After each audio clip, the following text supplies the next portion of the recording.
The American alligator. Once upon a time, this modern-day dinosaur was pushed to the brink of extinction. But today, there are more than 1 million alligators in Florida alone. They have gained the reputation for being a mindless, man-eating monster. But is that reputation entirely deserved? Or is it how we behave around their environment that can cause a potentially dangerous situation?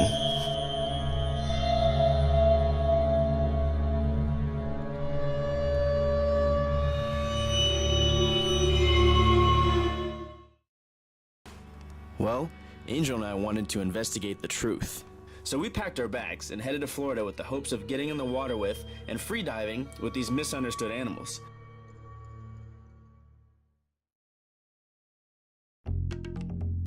It was our first morning in southern Florida, and before setting our sights on the gators, we decided to try our luck in finding a reptile we have both dreamed about finding in the wild since we were kids, the eastern diamondback rattlesnake. There's some coffee, and then we're gonna go look for the United States' biggest rattlesnake.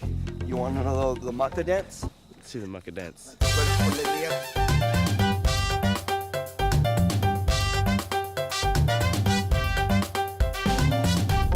Whew. Looking for rattlesnakes. It's hot business. It's dry, it's hot, but we're on the search. It's not easy. Not easy.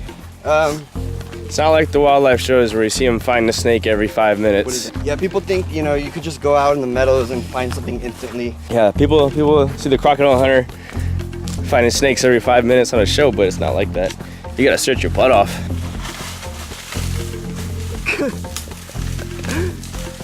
Right here. This way, Bryce.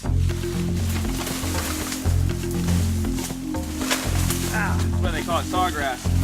And here we have a wild Brontosaurus Rex. Here he goes. You see his coloration coming through the foliage.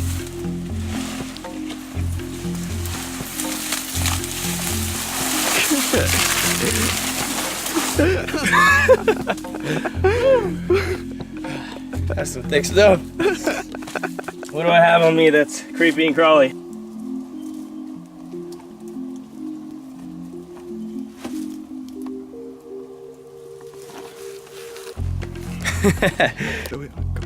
This is a little Cuban brown anole, one of Florida's non-native species. They have a pretty boring drab coloration going on, but they do have a really pretty part on their body. Hey, look go. They're bitey too.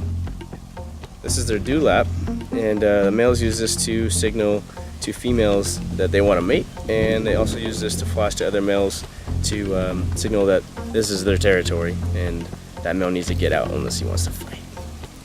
This looks like a perfect spot for snakes. There's an anole right here, actually. Let's see. Get you guys a little close above him. There he is. What up? Diamondback? Oh shit. Woo! For real, dude? You're not messing with me? We're gonna need a big stick. God. Dude. Hold on, let me go get a stick. Oh, it's gorgeous. Nice spot, man. Wow, we were looking for this all day. We were literally looking for this snake for the past 6 hours today. And we decided to change spots to go look for cottonmouths. So we're out here in the swamp, and we found an eastern diamondback right here. How's this right here? That's too small. Grab another one. Yeah, grab something else. He's so much bigger. Oh, he's gorgeous. Yeah, this one's good. Yeah. I mean, you could just grab That'll it. do. All right, for sure. All right, so I'm gonna try to get him out of this little log here so we can see if we can coax him out.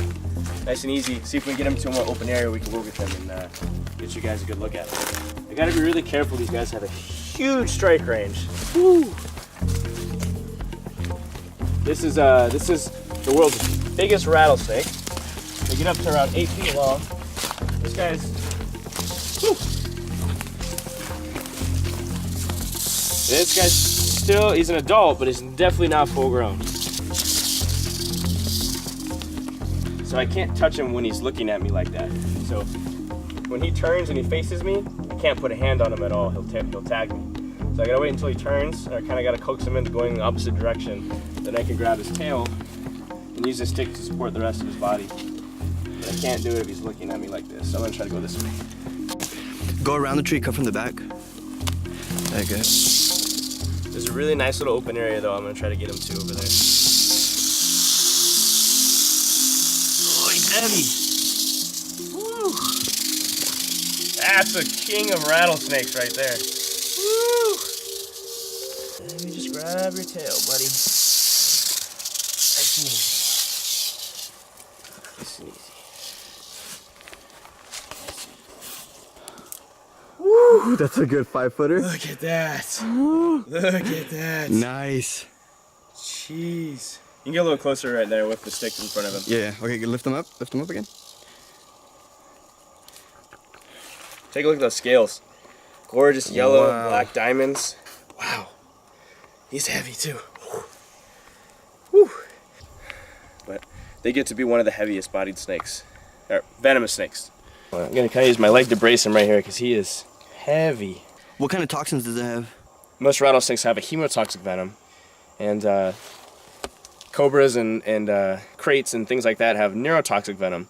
Well, this rattlesnake's a little different though. He's actually got a mixture of both. He's got neurotoxic and hemotoxic properties in his venom.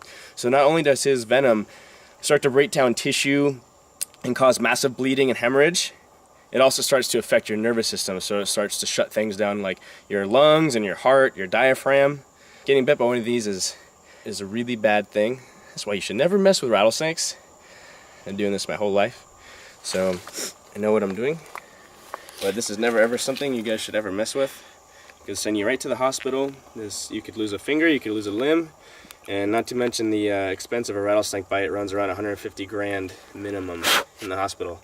After taking a few photographs, we released the eastern diamondback and watched it swim with ease through the swamp and disappear back into the forest.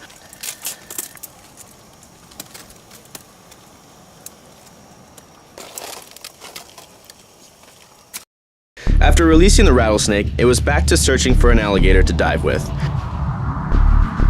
We hiked through the swamp and came across plenty of alligators, none of which provided us with a good opportunity for a dive though.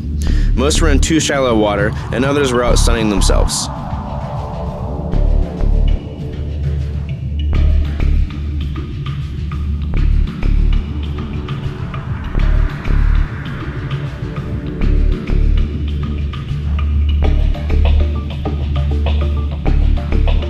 Eventually, we came around a bend to see the biggest alligator we had yet to see. I wanted to snap a couple of photos of this huge alligator.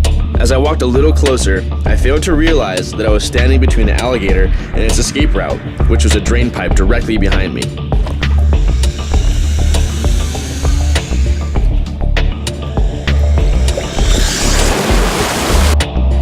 We watched it cross under the bridge and slip into the underwater cypress forest. At that point, we decided it was time for a dive. So we suited up and sank below the surface of the cypress swamp into a beautiful world of Jurassic-looking trees and plants. It was like stepping back into time when dinosaurs roamed these forests. It was beautiful, but also eerie, as we crept along the bottom, shining the shadows with our dive lights. We knew what direction the alligator had gone, but we didn't know where exactly it fled to.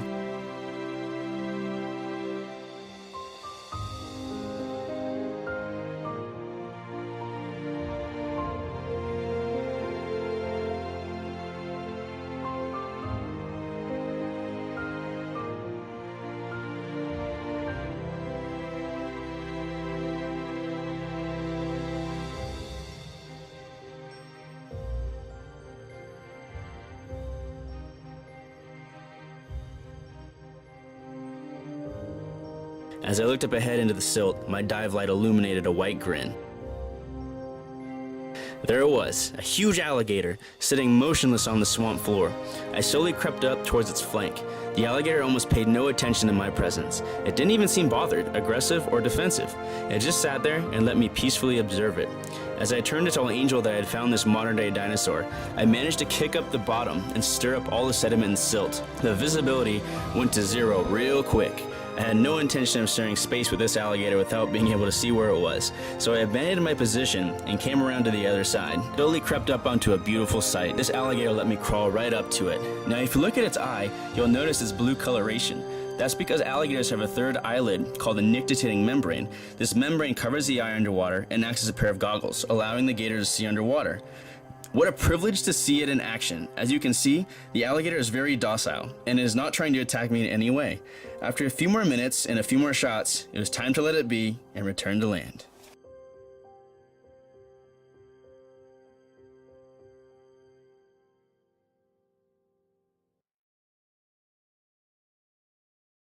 While our dive was peaceful with this alligator, we do not recommend or condone anyone trying to swim with an alligator or approach one to an unsafe distance. These are top predators and in the wrong circumstances can be extremely dangerous. We work with big predators regularly and are knowledgeable of the behaviors that allow for a safe encounter as well as the behaviors that could cause a potentially dangerous situation. Admire these beautiful creatures from a respectful and safe distance. Thank you.